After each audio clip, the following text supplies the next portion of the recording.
जय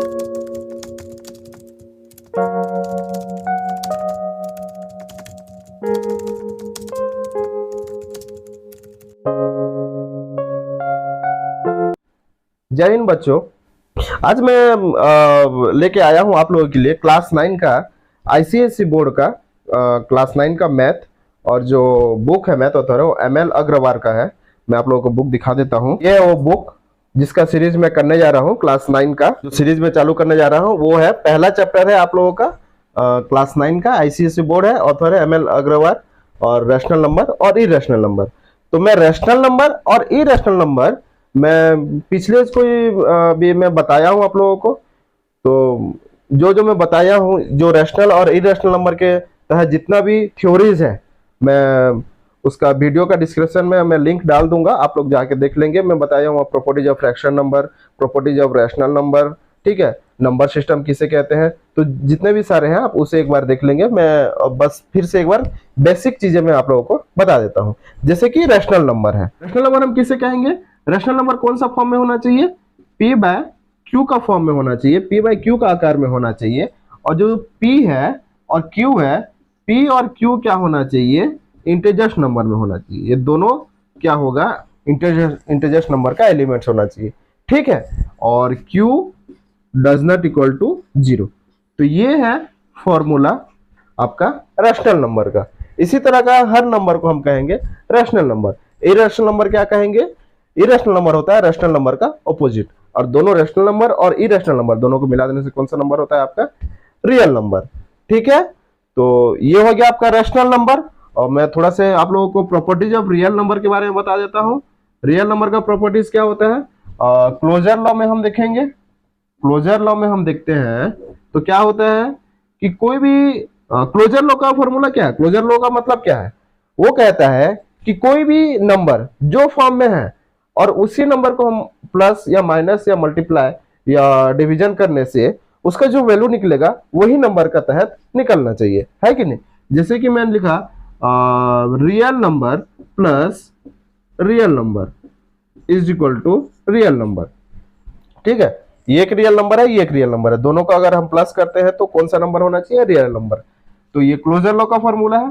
तो real number follow करता है, हाँ, एडिशन में फॉलो करता है, सब्ट्रैक्शन में भी real number minus real number is equal to real number, ये भी फॉलो करता है।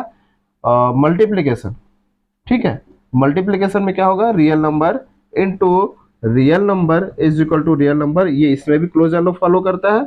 और डिवीजन में क्या होता है? Real number divided by real number is not equal to real number, क्योंकि रियल नंबर को एक रियल नंबर के साथ अगर हम डिवाइड करेंगे तो उसका वैल्यू रियल नंबर नहीं निकलेगा। जैसे कि मैं एक नंबर ले लिया आपका 5, और 5 को अगर हम 0 के साथ डिवाइड करते हैं तो ये रियल नंबर नहीं होगा। समझ में आ गया है? तो ये क्लोजर लॉ है। उसी तरह का आप जितना भी लॉ है प्रॉपर्टीज ऑफ रैशनल नंबर में जो मैं बताया था आप लोगों को, जितना भी लॉ है, क्लोजर लॉ है, उसके बाद कम्यूटेटिव लॉ है, एसोसिएटिव लॉ है, तो वो सबको आप जाके देखेंगे और प्रैक्टिस करेंगे कि किस कौन सा अंतर्गत आता है और किस में नहीं आता है, ठीक है। तो ये आपका रियल नंबर। और मैं ज्यादा नहीं बताऊंगा, तो डायरेक्टली हम आते हैं क्वेश्चन में। तो क्वेश्चन एक्सरसाइज 1 को हम देखते हैं। एक्सरसाइज 1 का 1 अभी हम देखेंगे। तो एक्सरसाइज 1 का 1 में क्या बोल रहा है? क्वेश्चन नंबर 1, 2/9 और 3/8 में हमको एक रैशनल नंबर इंसर्ट करना है, या दोनों के बीच में एक रैशनल नंबर हमको ऐड करना है, और उसको क्या करना है? हमको असेंडिंग ऑर्डर में उसको हमको लिखना है। तो कितना नंबर मिल जाएगा? ये पहला नंबर है, बीच में और एक नंबर मिलेगा 2, और ये 3 नंबर। तो तीनों नंबर को फिर हम क्या करेंगे? असेंडिंग ऑर्डर में लिखेंगे। तो बीच का नंबर निकालने से पहले मैं आप लोगों को बता देता हूँ कुछ, एक चीज मैं आप लोगों को बता देता हूँ। जैसे कि नेचुरल नंबर में हो गया, सपोज 5 हो गया और एक और 10 हो गया। तो ये 5 और 10 के बीच में बीच का नंबर क्या है बोलने से हम इजीली इसको हम बता सकते हैं, क्योंकि नेचुरल नंबर में क्या आएगा? 5 के बाद में 6 आएगा, फिर 7 आएगा, फिर 8 आएगा, फिर 9 आएगा, फिर जाके 10 आएगा। तो ये देख के हम बता सकते हैं, लेकिन इसमें से देख के हमको बताने को थोड़ा मुश्किल हो रहा है। तो हम उसको क्या करेंगे? एक तो इसको हम डेसिमल नंबर में कन्वर्ट करेंगे, या फिर इसको क्या करेंगे? हम दोनों का क्या करेंगे? दोनों का हम डिनोमिनेटर को क्या करेंगे? इक्वल करेंगे। तो इक्वल करने से हमको समझ में आ जाएगा कि असेंडिंग और डिसेंडिंग ऑर्डर में कैसे करते हैं। ये तो गया एक। उसके बाद सेकंड क्या करेंगे, जैसे कि ये दोनों का बीच का नंबर में लिखना है, बीच का नंबर हम कैसे ऐड करेंगे, तो उसके लिए एक फॉर्मूला है कि मैं बता देता हूँ कि जैसे कि ये दोनों नंबर को, ये पहला और ये लास्ट का नंबर को हम क्या करेंगे, दोनों को हम प्लस कर देंगे, 5 + 10 डिवाइडेड बाय 2 कर देंगे, तो क्या हो जाएगा, दोनों का बीच का नंबर हमको मिल जाएगा। जैसे कितना हो गया 15/2 इज इक्वल टू कितना हो गया 7.5। तो ये बीच का नंबर आ रहा है कि नहीं आ रहा है, आ रहा है 7.5। उसी तरह का और एक नंबर हमको निकालना है, तो हम क्या करेंगे कि हम इसको और इसको प्लस करेंगे, फिर से इसी को प्लस करने से तो वही एक ही नंबर आएगा, या फिर ये वाला को और ये वाला को प्लस करेंगे और डिवाइडेड बाय 2 कर देंगे। सपोज ये हो गया आपका Q1। उसी तरह हम Q2 अगर निकालेंगे तो क्या होगा 5 + 7.5 डिवाइडेड बाय 2 और 7.5 + 10 डिवाइडेड बाय 2। आप अगर ये इसको आप अगर ले रहे हो तो इसी को ही आप कंटिन्यूसली इधर तरफ लेंगे, आप इधर ले रहे हैं तो कंटिन्यूसली आप इधर तरफ लेंगे, ठीक है। उसी तरह अगर आप Q3 निकालते हैं तो Q3 निकालने से अगर इसको आप अगर फॉलो कर रहे हो तो क्या हो जाएगा, फिर से क्या हो जाएगा 5 + ये तो Q2 का वैल्यू निकलेगा, तो हम यहाँ पे Q2 को प्लस कर देंगे, डिवाइडेड बाय 2 कर देंगे। उसी तरह अगर हम Q4 निकालेंगे तो क्या होगा 5 + Q3 डिवाइडेड बाय 2। तो ये फॉर्मूला को हम फॉलो करके भी अनगिनत हम इसका रैशनल नंबर निकाल सकते हैं। क्योंकि अनगिनत इसलिए कि ये दोनों के बीच में कोई सीमा नहीं है, हम जितना भी हम इसका रैशनल नंबर निकाल सकते हैं या फिर निकलेगा। जैसे कि मैं आप एक चीज आपको बता दें, जैसे कि 5 हुआ 5.1, ये एक रैशनल 5 के बीच में आ गया कि नहीं, 5 से बड़ा है कि नहीं 5.1। उसके बाद में 5.11 ये भी बड़ा है, फिर 5.111 ये भी बड़ा है, ये और 5 के बीच में आ रहा है। देखो ये 5 और 6 के बीच में, 5 और 6 के बीच में का नंबर ये है, फिर 5.1111। तो आप कितना भी 1 डाल सकते हो, इसका तो कोई लिमिट नहीं है, आप अनगिनत डाल सकते हो। इसका ऐसे कुछ ठहराव है, लास्ट है, कुछ एंड है नहीं है, हम नहीं कर सकते। तो इसका मतलब क्या, अनगिनत नंबर निकल रहा है कि नहीं। तो ये तो 10 हो गया, तो 5 और 6 में से हम उसका एक लिमिट नहीं निकाल पा रहे हैं। तो इसका मतलब हम क्या समझ रहे हैं कि कोई भी दो नंबर का अगर उसका बीच में अगर हम नंबर निकालते हैं तो उसका जो बीच का जो रैशनल नंबर है वो क्या होता है, वो अनगिनत रैशनल नंबर निकलेगा, उसका कुछ ऐसे क्या एंड नहीं है। तो देखते हैं हम ये नंबर का क्या करेंगे, ये नंबर को हम उसी तरह करेंगे, इसको करेंगे। हाँ, और एक बार बता दो, छोटा से बड़ा प्लस करें या बड़ा से छोटा प्लस करें, वैल्यू तो एक ही निकलेगा। 5 से हम 10 प्लस करने से ही 15 होगा, और 10 और 5 को हम प्लस करेंगे भी तो 15 होगा। तो इसको हमको अभी नहीं देखना कि कौन सा छोटा है कौन सा बड़ा है, हम पहले इसका बीच का नंबर निकालेंगे, बाद में हम देखेंगे कि असेंडिंग ऑर्डर में कैसे करेंगे या डिसेंडिंग ऑर्डर में कैसे करेंगे। तो सबसे पहले हम क्या करेंगे, Q1 निकालेंगे। Q1 कैसे निकालेंगे, दोनों नंबर को हम प्लस करेंगे, 2 + 9 + 3/8 डिवाइडेड बाय 2, दोनों को प्लस करके डिवाइडेड बाय 2, यही फॉर्मूला है हमारा, इज इक्वल टू 9 और 8 का एलसीएम लेंगे। एलसीएम कैसे लेते हैं वो भी मैं बताया था आप लोगों को, है ना। तो फिर से बताता हूँ, दोनों का एलसीएम कितना होगा 72। उसके बाद में क्या करेंगे, 9 को 72 के साथ हम डिवाइड करेंगे, डिवाइड करने से कितना होगा 8 होगा। तो 8 इंटू ऊपर का नंबर को हम मल्टीप्लाई करें, जो नंबर का डिनोमिनेटर को हम डिवाइड कर रहे हैं उसी नंबर का ऊपर वाला नंबर न्यूमरेटर को हम क्या करेंगे, मल्टीप्लाई करेंगे। जो सिंबल है यहाँ पे प्लस का है, हम प्लस देंगे, माइनस रहता तो माइनस देंगे, है कि नहीं, लेकिन फॉर्मूला प्लस कहा गया है। तो फिर 8 और 72 को हम डिवाइड कर देंगे, डिवाइड करने से कितना होगा, उसका वैल्यू होगा 9 इंटू ऊपर में नंबर कितना है 3। देखो ये डिवाइड है, ऐसे करके हम डिवाइडेड बाय 2 भी कर सकते हैं, क्योंकि इतना डिवाइडेड बाय इतना है। अगर डिवाइडेड बाय 2 किए हैं तो मल्टीप्लाई करने से क्या हो जाएगा, मल्टीप्लाई करने से ये हो जाएगा 1/2। समझ में आ गया। उसके बाद में हम क्या करेंगे, दोनों को मल्टीप्लाई कर देंगे तो कितना होगा 16 + 27 डिवाइडेड बाय 2, ठीक है, इंटू 1/2। तो देखो ये इसके साथ डायरेक्टली मल्टीप्लाई होगा, लेकिन ये इसके साथ मल्टीप्लाई नहीं होगा। क्यों नहीं होगा, जब तक ये प्लस कंप्लीट नहीं होगा, प्लस होने के बाद में डायरेक्टली इसके साथ मल्टीप्लाई होगा, ठीक है। तो कितना हो जाएगा ये कितना हो जाएगा 43 डिवाइडेड बाय 144, ठीक है। तो ये हो गया आपका Q1, ठीक है। तो हमको एक ही नंबर बोला गया है, तो हम एक ही नंबर इसको के हैं, तो लिख देते हैं बीच का नंबर 2/9 43/144 और 3/8। ये हो गया हमारा दोनों नंबर का, अगर एक नंबर हम इंसर्ट करते हैं तो वो नंबर हो गया ये। उसके बाद में इसको अगर हम असेंडिंग ऑर्डर में करेंगे तो असेंडिंग ऑर्डर में क्या करेंगे, एक तो हम ये सबको क्या करेंगे, डेसिमल में करेंगे। डेसिमल में फॉर्म करने के बाद इसको क्या है, फ्रैक्शन नंबर को डेसिमल में हम कन्वर्ट करेंगे, और डेसिमल करने के बाद में हमको समझ में आ जाएगा। जैसे कि मैं लिखा 3.5 है, और एक तो 8.99 है, और एक 7.764 है। तो इसका मतलब क्या है, सबसे बड़ा जो 3 है वही होगा, उसके बाद में ये होगा, उसके बाद में सॉरी सबसे छोटा 3 होगा, उसके बाद में 7 होगा, उसके बाद में 8 होगा, है कि नहीं। तो ये हो गया आपका असेंडिंग ऑर्डर हो जाएगा। या फिर हम क्या करेंगे, इन लोगों का डिनोमिनेटर को क्या करेंगे, इक्वल करेंगे। इक्वल करने से क्या करना पड़ेगा, हमको एलसीएम कर लेना पड़ेगा 9, 44 और 8 का। 9, 44 और 8 का अगर हम एलसीएम लेते हैं तो कितना होता है, 44 ही होता है। ठीक है, एलसीएम कितना होगा, 144। उसके बाद में क्या करेंगे, 9 और 44 को जिसका एलसीएम का वैल्यू उसके साथ हम क्या करेंगे, 9 को क्या करेंगे, हम डिवाइड कर देंगे। ठीक है, तो 9 डिवाइड करने से कितना होगा, 9 1 जा 9, 5 और 4, 9 6 जा 54, तो कितना हो गया, 16 हो गया। तो 9 मल्टीप्लाई 16 और 2 मल्टीप्लाई 16, सेकंड क्या होगा, 144 को 144 के साथ डिवाइड करने से कितना होगा, 1 1 होगा। तो इसमें तो मल्टीप्लाई 1 ही होगा, मतलब कोई मल्टीप्लाई नहीं होगा। और ऊपर में भी क्या होगा, 43 का 43 होगा। और ये हो गया 8। 8 को अगर हम 144 के साथ अगर डिवाइड करते हैं, मैं इसको आप लोगों को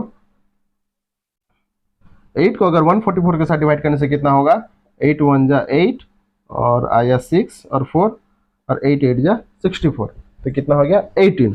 तो 3 इंटू 18 और 8 इंटू 18। ठीक है, तो इसका वैल्यू क्या होगा, 16 दूनी कितना होगा 32 डिवाइडेड बाय 144, फिर ये 43 डिवाइडेड बाय 144 और 54 54 मल्टीप्लाई करने से 144। तो इसमें से हम देखेंगे सबसे बड़ा नंबर कौन है, न्यूमरेटर का सबसे बड़ा नंबर है 43, 54, उसके हाथ में 43, उसके हाथ में 32। तो ये आपका कौन सा, ये ऑलरेडी ये असेंडिंग ऑर्डर में है। डिसेंडिंग ऑर्डर क्या हो जाएगा, हम इसका उल्टा, पहले ये नंबर आएगा, फिर ये नंबर, फिर ये नंबर। तो इसी तरह का हम कोई भी दो फ्रैक्शन नंबर हो गया या रैशनल नंबर हो गया, उसमें हम नंबर इंसर्ट कर सकते हैं बीच में। ये Q1 हो गया, उसी तरह हम Q2 अगर करेंगे तो क्या हो जाएगा, Q2 करने से 2/9 प्लस 43/144 डिवाइडेड बाय 2 हो जाएगा। उसके बाद में Q3 निकालेंगे तो जो Q2 का वैल्यू निकलेगा, Q3 तो क्या होगा, और फिर से 2/9 प्लस Q3 डिवाइडेड बाय 2। तो आप लोगों को समझ में आ गया है। नंबर 2 देखते हैं हम। नंबर 2 क्या क्या कहा है, insert 2 rational number between 1/3 and 1/4 and arrange in descending order, तो सॉरी असेंडिंग ऑर्डर। तो इसमें हमको दो ही रैशनल नंबर पुट करना है, 1/3 और 1/4। तो क्या होगा, 1/3 प्लस 1/4 डिवाइडेड बाय 2। ठीक है, तो ये आप लोगों को आ जाएगा। उसके बाद में नंबर 3 क्या बोला है, insert 2 rational number between -1/3 and -1/2 and arrange in ascending order. तो इसमें माइनस है, पर मैं चलो मैं नंबर 3 करके आप लोगों को बता देता हूँ। तो ये एक्सरसाइज 1 का नंबर 3 है। इसमें भी कोई प्रॉब्लम नहीं है, माइनस माइनस है। तो मैं एक बार बता देता हूँ आप लोगों को। उससे पहले मैं आप लोगों को एक फॉर्मूला बता देता हूँ कि minus into minus is equal to plus, और minus into plus is equal to minus, और plus into minus is equal to minus, और plus into plus is equal to plus. ये फॉर्मूला को आप लोग क्या करोगे, याद रखोगे। और उसे एक टेक्निक बताता हूं कि अगर सिंबल दोनों सेम है कि नहीं, बराबर है, माइनस माइनस है तो प्लस हो जाएगा, प्लस प्लस है तो प्लस हो जाएगा। और सिंबल दोनों अलग है, ऑड है, तो माइनस प्लस होने से क्या हो जाएगा, माइनस हो जाएगा, प्लस माइनस होने से माइनस हो जाएगा। तो इतना याद रखो आप, सिंबल दोनों अगर सेम है तो प्लस होता है, और सिंबल दोनों सेम नहीं है, प्लस माइनस या माइनस प्लस है, तो वो क्या हो जाएगा, माइनस हो जाएगा। तो हम देखते हैं इसमें क्या होता है। तो Q1 करने से क्या होगा, -1/3 प्लस -1/2 डिवाइडेड बाय 2। ठीक है, तो ये क्या हो जाएगा, -1/3, देखो प्लस माइनस ये दोनों मल्टीप्लाई हो रहा है कि नहीं, plus minus minus 1/2 divided by 2 is equal to, LCM लेने से कितना होगा, 6 होगा। 6 के साथ 3 के साथ हम अगर डिवाइड करेंगे तो कितना होगा, 2 होगा। तो -2 मल्टीप्लाई 1 के साथ, -1 के साथ 2 मल्टीप्लाई करने से क्या होगा, -2 होगा। क्योंकि देखो -1 इंटू टू। टू मतलब क्या है, ये प्लस में है जिसका सिंबल हम नहीं लिखते, तो -1 + 2 क्या हो जाएगा, -2, प्लस माइनस माइनस। ठीक है, उसी तरह का 2 को 6 के साथ डिवाइड करने से कितना होगा, 3, तो 3 - 1 मल्टीप्लाई करने से कितना होगा, ये -3। तो ये डिवाइड है, मल्टीप्लाई करने से 1/2 हो जाएगा। ठीक है, इज इक्वल टू -5/6 दूने 12, -5/12। ये क्या हो गया, Q1 हो गया। हमको दो रैशनल नंबर बोला गया था। Q2 क्या होगा, Q2 क्या होगा, Q2 होगा -1/3 प्लस -1/12 डिवाइडेड बाय 2। इस तरह का आप करोगे और असेंडिंग डिसेंडिंग ऑर्डर में अरेंज करोगे और करोगे, तो समझ में Q2 आप लोग खुद निकाल लोगे। मैं इतना बता दिया आप लोगों को। नेक्स्ट हम क्वेश्चन देखते हैं। नंबर 4, वही भी इंसर्ट नंबर बोला गया है। नंबर 5 में भी 3 और 4 में क्या करना है हमको, नंबर 3 और 4 6 रेशनल नंबर, 3 और 4 में हमको 6 रेशनल नंबर क्या गया। तो उसी तरह का एक्सरसाइज 1 आप लोग करोगे, बाकी तो बहुत इजी है। नंबर 9 नंबर 9 में भी कहा गया find 6 rational number between 1/2 and 2/3। तो 1 से लेकर 9 तक बहुत इजी है, आप लोग करोगे। लेकिन क्या है, एक चीज मैं आप लोगों को बताता हूं, खाली एक बार करके छोड़ देने से नहीं होगा, बार बार आप लोगों को प्रैक्टिस करना पड़ेगा। उसके बाद में जब तक आप प्रैक्टिस नहीं करोगे तब तक आपको ध्यान में नहीं रहेगा, याद में नहीं रहेगा। फिर आप क्या है, पहले तो आप समझो कि हाँ हमको आ रहा है, आसान लग रहा है, इजी लग रहा है, लेकिन जब एक नंबर एक बार करने के बाद हम छोड़ देते हैं, फिर 2 महीना 3 महीने के अंदर फिर से हम कोशिश करते हैं, तो हमको भूलने हो जाता है। क्यों भूलने होता है, क्योंकि हमारे माइंड में नहीं रहता है। तो बार बार एक चीजों का प्रैक्टिस करोगे, बार बार प्रैक्टिस करोगे, तब जाके वह क्या है, हमारा माइंड में सेट होके रहेगा। तो मैं बता दे रहा हूँ एक ही बात को कि मैथ बहुत सबसे आसान सब्जेक्ट है, लेकिन उसमें हमको ज्यादा क्या करना है, प्रैक्टिस करने का जरूरत है। हम जितना ज्यादा प्रैक्टिस करेंगे उतना ज्यादा हमारा माइंड में वो रहेगा। ठीक, तो एक्सरसाइज 1 हो गया। अब एक्सरसाइज हम 2 देखते हैं। तो एक्सरसाइज 1.2 जाने से पहले मैं आप लोगों को एक चीज बता देता हूं। एक रैशनल नंबर को हम नंबर लाइन में कैसे हम लिखेंगे, सॉरी इरेशनल नंबर को हम नंबर लाइन में कैसे करके हम उसको सेट करेंगे या लिखेंगे। रैशनल नंबर में क्या होता है, जैसे कि 0 हो गया, 1 हो गया, 2 हो गया, 3 हो गया, या -1, -2, -3। तो रैशनल इरेशनल नंबर क्या होता है, इरेशनल नंबर हो गया √2, फिर √3, √7, √5। तो ये सब क्या हो गया आपका इरेशनल नंबर। तो इरेशनल नंबर को हम कैसे करके यहाँ रिप्रेजेंट करेंगे, √2 को कैसे करके लिखेंगे, यहाँ पे तो √2 हम लिख नहीं पाएंगे, है कि नहीं। तो उसके लिए एक पाइथागोरस का एक फॉर्मूला है।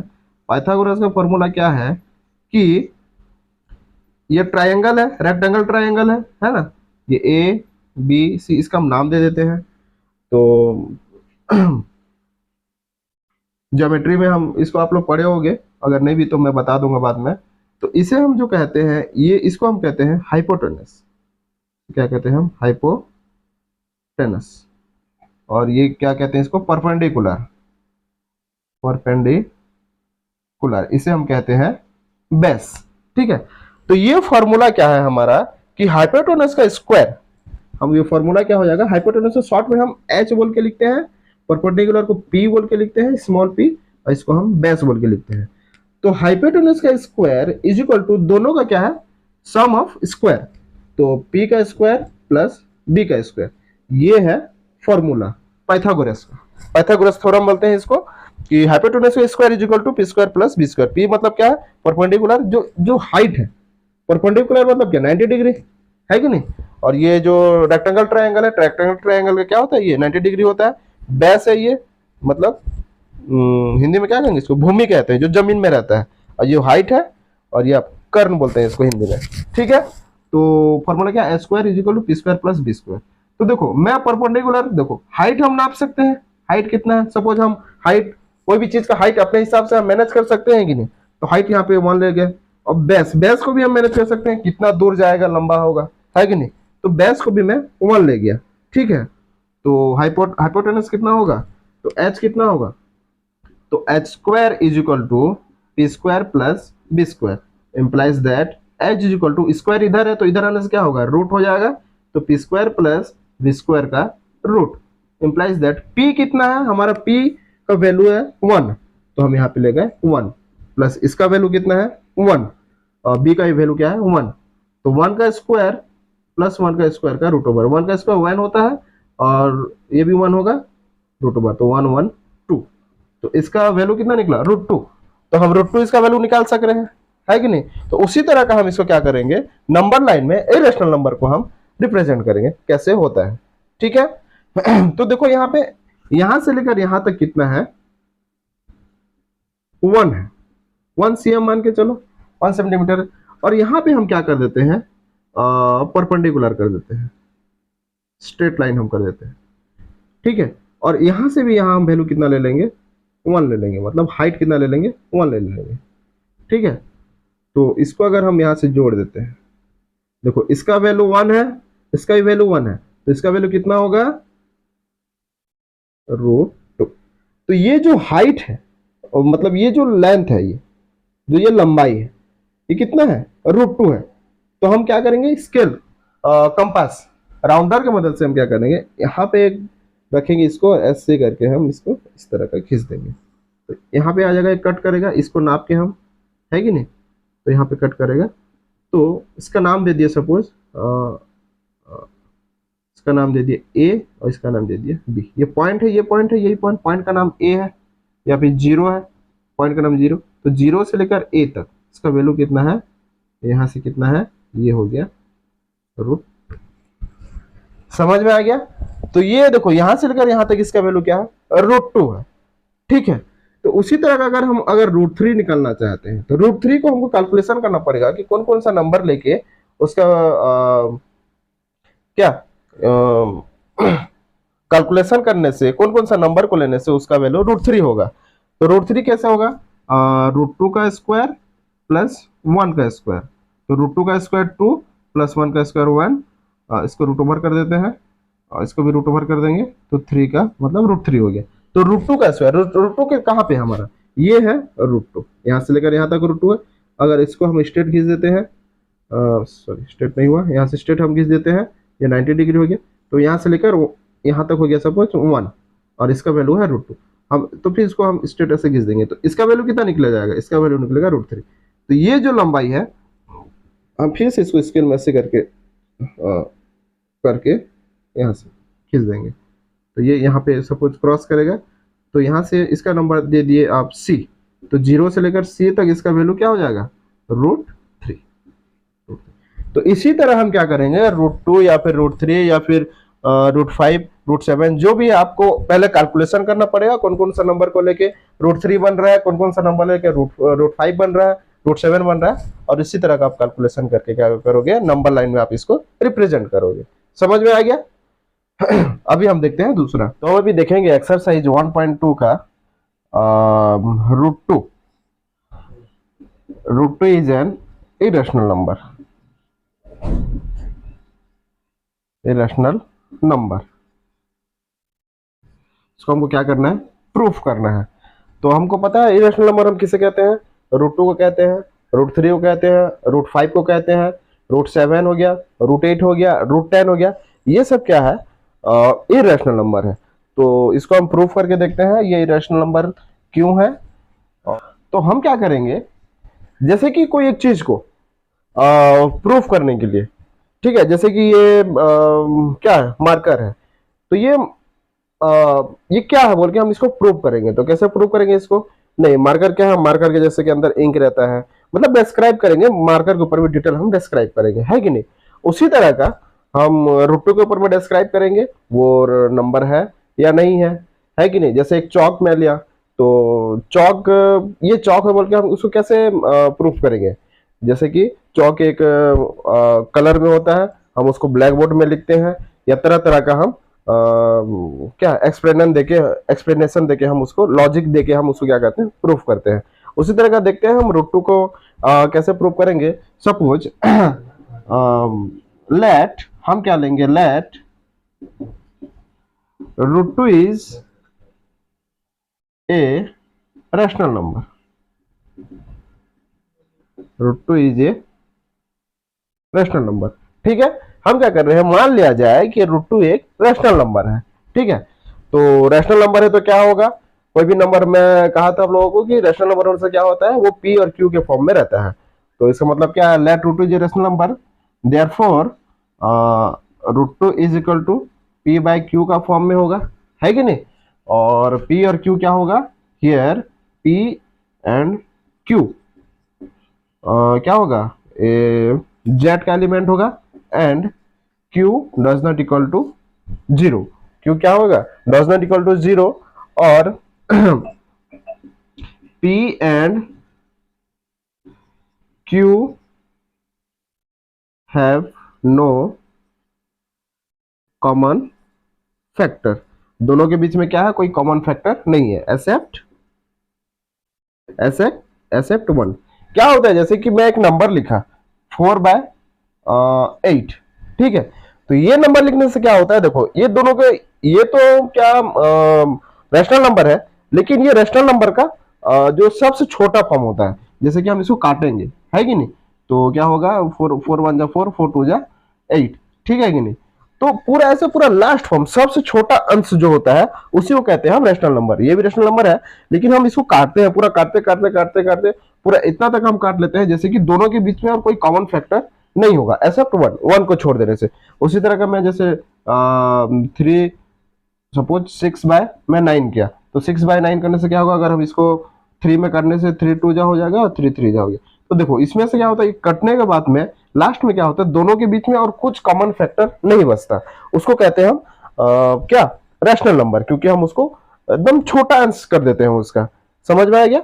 और एक को छोड़ देने से दोनों के बीच में क्या होता है, कॉमन फैक्टर नहीं होता। उसी तरह का पी और क्यू दोनों क्या है, इतना मतलब एक इतना छोटा हम काट दिए हैं इसको कि दोनों के बीच में और कोई फैक्टर नहीं है, कोई कॉमन फैक्टर नहीं है, एक को छोड़ देने से। समझ में आ गया। तो नेक्स्ट हम अभी देखते हैं। तो हम क्या करेंगे, दोनों में हम क्या करेंगे, स्क्वायर कर देंगे। दोनों नंबर का हम क्या कर देंगे, स्क्वायर कर देंगे। ठीक है, तो इसमें भी अगर स्क्वायर कर रहे हैं तो इधर के में भी हम स्क्वायर करेंगे, तो क्या हो जाएगा, √2 का स्क्वायर 2 हो जाएगा, और p का स्क्वायर p स्क्वायर, और q का स्क्वायर q स्क्वायर। ठीक है, इम्प्लाइज दैट, ये क्या हो जाएगा, इसके साथ क्या होगा, मल्टीप्लाई हो जाएगा, इसके नीचे 1 है, ऐसे उल्टा होता है, ये इधर का इधर मल्टीप्लाई होता है, इधर का इधर, तो ये क्या हो जाएगा, p square is equal to 2q square. समझ में आ गया। तो p square is equal to 2q square हो गया। तो देखो, तो कोई भी नंबर के साथ, सपोज कोई भी एक नंबर हो, जैसे कि 5 हो गया, 5 के साथ अगर मैं 2 मल्टीप्लाई कर दिया तो क्या हो जाएगा, ये कितना होगा, 10, तो ये क्या हो जाएगा, इवन नंबर हो जाएगा। तो उसी तरह का अगर कोई भी नंबर अगर 2 के साथ डिवाइड होता है तो हम उसे क्या कहते हैं, इवन नंबर कहते हैं। तो देखो ये क्या हो गया, इवन नंबर हो गया। अगर ये भी इवन नंबर है तो ये भी क्या होगा, इवन नंबर होगा कि नहीं। तो हम क्या लॉजिक क्या करेंगे, 2q स्क्वायर, 2 यहां कर देते हैं, here 2q square is an even number. 2q square क्या है, इवन नंबर है, तो therefore p square also even number, therefore क्या हो जाएगा, या फिर 10 p square also even number, है कि नहीं। समझ में आया कि नहीं। अगर ये इवन नंबर है तो दोनों तो इक्वल है ना, तो अगर 2q स्क्वायर अगर इवन नंबर है तो q स्क्वायर भी इवन नंबर होगा। ठीक है, अगर कोई भी एक नंबर है, जैसे कि मैं लिखा 2, तो 2 अगर इवन नंबर है तो उसका स्क्वायर भी क्या होगा, इवन नंबर होगा। कोई भी नंबर अगर होता है, जैसे कि मैं लिखा 4 लिखा, या फिर 6 लिखा, या फिर 8 लिखा, है कि नहीं, तो कोई भी नंबर अगर इवन नंबर होता है, ठीक है, तो उसका स्क्वायर भी क्या होता है, इवन नंबर होता है। जैसे कि p स्क्वायर अगर इवन नंबर हुआ तो क्या हो जाएगा, p भी क्या होगा, p इज ऑल्सो क्या होगा, इवन नंबर, है कि नहीं। समझ में आया। अगर p है, p अगर इवन होता है तो उसका स्क्वायर, कोई भी एक नंबर है, जैसे कि कोई भी एक नंबर ले लो, नेचुरल नंबर, वो अगर इवन नंबर होता है तो उसका स्क्वायर भी क्या होता है, इवन नंबर होता है। इसे तो आप क्या करोगे, याद रखोगे। ठीक है, उसके बाद में अगर p इवन नंबर है तो लेट p इवन नंबर है तो p is equal to 2n हो जाएगा। ये अगर इवन नंबर है तो हम कोई भी नंबर, ये तो 2n होगा। समझ में आ रहा है? तो p is equal to 2n होने से क्या होगा, अगर हम p स्क्वायर कर देंगे, सपोज इसमें अगर स्क्वायर डाल देते हैं तो ये क्या हो जाएगा, 2n का भी स्क्वायर होगा, तो इम्प्लाइज दैट क्या हो जाएगा, 4n स्क्वायर होगा। ठीक है, समझ में आ रहा है? तो फिर इम्प्लाइज दैट क्या होगा, इम्प्लाइज दैट p का वैल्यू क्या है, p का देखो, p का वैल्यू है 2 की स्क्वायर, तो हम यहाँ लिख देंगे 2 की square is equal to 4n square. देखो यहाँ भी 2 है, यहाँ भी 2 है, 2 अगर हम डिवाइड करते हैं तो क्या होगा, q square is equal to 2n square. समझ में आ गया? तो ये केस में देखो पी स्क्वायर यहाँ पे 2q स्क्वायर हो गया, यहाँ पे q square equal 2n square हो गया। तो ये जैसे हम यहाँ पे जैसे प्रूफ कर रहे हैं कि क्या p जैसे इवन नंबर हो रहा है, तो यहाँ भी क्या होगा, 2 भी क्या, q भी क्या होगा, तो similarly q q is also even number. ठीक है, कैसे इवन नंबर हो रहा है मैं यहाँ पे आप लोगों को समझाया था, तो आप इसको जैसे लिखा हुआ है उस तरह का आप लिख के उसको कर लोगे, मैं सिमिलरली लिख दिया हूँ। समझ में आ गया? तो यहाँ पे हम क्या देख रहे हैं, जैसे कि यहाँ पे देख रहे हैं p भी इवन नंबर है और q भी इवन नंबर है, तो दोनों इवन नंबर है, मतलब क्या हो गया, दोनों में कॉमन आ रहा है, इवन मतलब 2 दोनों में कॉमन आ रहा है कि नहीं? तो दोनों में क्या कॉमन आ रहा है, 2 कॉमन आ रहा है। लेकिन अगर दोनों में अगर 2 कॉमन आ रहा है तो इसका मतलब क्या है, हमारा लॉजिक गलत हो रहा है, क्योंकि हम तो बोले थे p और q में क्या है, कॉमन नंबर है नहीं कुछ भी, एक को छोड़ देने से, लेकिन दोनों में तो 2 कॉमन आ रहा है। समझ में आ रहा है? तो 2 अगर कॉमन आ रहा है इसका मतलब क्या है, ये लॉजिक गलत हो रहा है। तो गलत हो रहा है मतलब क्या हुआ, तो इसका मतलब हम क्या हुआ, जो रैशनल नंबर ले रहे हैं वो गलत हो जा रहा है, तो इसका मतलब क्या है, √2 is N rational number, irrational number हो गया। समझ में आ गया? तो आप लिखोगे क्या हो रहा है यहाँ पे, जैसे कि 10 p and q have common factor 2। इसका मतलब क्या है, p और q का कॉमन फैक्टर कितना है, 2 है। हम प्रूव करने के लिए क्या लिए थे, बट हम क्या लिए थे कि p and q have no common factor, no common factor है कि नहीं, एक्सेप्ट 1। तो हम क्या लिए थे प्रूफ के लिए कि p और q का कॉमन फैक्टर कुछ नहीं है, एक को छोड़ देने से। लेकिन यहाँ पे क्या हो रहा है, p और q का कॉमन फैक्टर कितना हो रहा है, 2 हो रहा है कि नहीं? तो इसका मतलब देयरफॉर दिस लॉजिक इज क्या हो रहा है, ये लॉजिक क्या हो रहा है हमारा, फॉल्स हो रहा है जो हम सोचे थे। तो therefore √2 is N irrational number. समझ में आ गया? तो आप इसको अच्छी तरीके से अपने नोट में बार बार आप क्या करेंगे, इसे प्रैक्टिस करेंगे, समझने की कोशिश करेंगे। उसी तरह का अगर √3 हम लेते हैं, ठीक है, तो √3 में कॉमन फैक्टर क्या आ जाएगा, √3 का कॉमन फैक्टर 3 आ जाएगा, है कि नहीं? अगर √5 लेते हैं तो √5 में कॉमन फैक्टर कितना आएगा, 5 आएगा। √10 में कितना आएगा, √10 में 2 आएगा, क्योंकि 10 और 10 को भी अगर 10 को अगर फैक्टराइज करते हैं हम तो 2 इंटू 5 होगा, तो कॉमन फैक्टर 2 भी आएगा और 5 भी आएगा √10 में। और √11 में कितना आएगा, 11 आएगा। समझ में आ रहा है? तो इसी तरह का हम ये प्रोसेस से हम क्या करते हैं, √2 हो गया या √3 हो गया या √5 हो गया, हम उसको प्रूव कर सकते हैं कि √2 इज एन इररेशनल नंबर और √3 इज एन इररेशनल नंबर। इस तरह का हम प्रूफ कर सकते हैं। तो आपका बुक में हम देखते हैं अभी एक्सरसाइज आपका जो एक्सरसाइज है 1.2 का, तो √5, √7, √6, 1/√11, √2, √3, तो जितना है ये सब क्या करेंगे आप प्रूफ करने की कोशिश करेंगे। अगर जो समझ में नहीं आएगा तो आप मुझे पूछ लेंगे, तो मैं नेक्स्ट आप लोगों को बता दूंगा। उसके बाद में मैं और एक बात बता देता हूँ, इरेशनल नंबर के साथ कोई भी नंबर को हम प्लस करते हैं, जैसे कि √5 हो गया, √5 के साथ हम अगर कोई भी नंबर अगर प्लस करते हैं, रैशनल नंबर भी प्लस करते हैं, तो वो भी क्या होगा, इरेशनल नंबर होगा। मल्टीप्लाई भी करते हैं तो भी क्या होगा, वो इरेशनल नंबर होगा। माइनस भी करते हैं तो इरेशनल नंबर होगा। डिवाइड भी करते हैं तो इरेशनल नंबर होगा। ठीक है, वो कौन सा इरेशनल नंबर होगा? अगर सेम नंबर के साथ सेम नंबर अगर मल्टीप्लाई होता है, जैसे कि उसका स्क्वायर, जैसे कि √5 है, √5 का अगर हम स्क्वायर करेंगे, इरेशनल नंबर का स्क्वायर अगर हम करते हैं तो वो क्या हो जाएगा? वो रेशनल नंबर हो जाएगा। या फिर सेम नंबर को हम डिवाइड अगर करते हैं, सेम इरेशनल नंबर को डिवाइड करते हैं तो वो क्या हो जाएगा? Rational number. देखो स्क्वायर करेंगे तो √5 इंटू √5 का स्क्वायर क्या हो जाएगा? 5 हो गया, ये रेशनल हो गया। या फिर √5 डिवाइडेड बाय √5 हम करेंगे तो कितना हो जाएगा? 1 हो जाएगा, तो 1 क्या हो गया? रेशनल नंबर हो गया। तो इसी तरह का आप ये चीजों को समझो, जानो, और कैसे हो रहा है बार बार आप अपने नोट में प्रैक्टिस करने का कोशिश करो।